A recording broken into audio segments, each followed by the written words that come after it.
প্রতি শনিবারে আকাবা উপসাগরের তীরে বসে দাউদ আলাইহিস সালাম জাবুর কিতাব তেলাওয়াত করতেন। উনার কণ্ঠের সুরের ঝংকার এত মধুর ছিল, সাগরের মাছগুলো সাগর রেখে দিয়ে ডাঙায় চলে আসতো।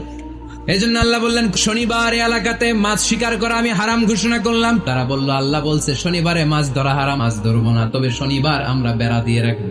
শনিবারে ধরবো না, রবিবারে যাই ধরবো। মাছগুলো যখন তেলাওয়াত করতে আসতো, এরা জাল দিয়ে বেরি দিয়ে রাখতো চারদিকে। আল্লাহ কি এটা বুঝাইছে?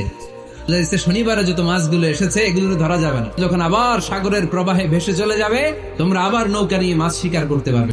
এবার দাউদ আলাইহিস সালামের কওমের লোকেরা কৌশল করা আরম্ভ করে দিল, জাল দিয়ে বেড়ে দিয়ে রাখবো, শনিবারে ধরবো না, রবিবারে যাই ধরবো। আল্লাহ বললেন, আমার সাথে কৌশল করেছিস, তোদের উপর আমার লানাত, তোরা অভিশপ্ত বানর হয়ে যা। মুহূর্তে পুরো জাতিটাকে বানরে রূপান্তরিত করে দিল কে?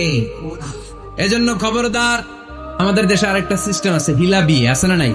তখন হয়ে যায় কমপ্লিটলি ডিভোর্স। তখন ওই স্ত্রীকে যদি আবার ফিরে আনতে হয় ইসলামের নিয়ম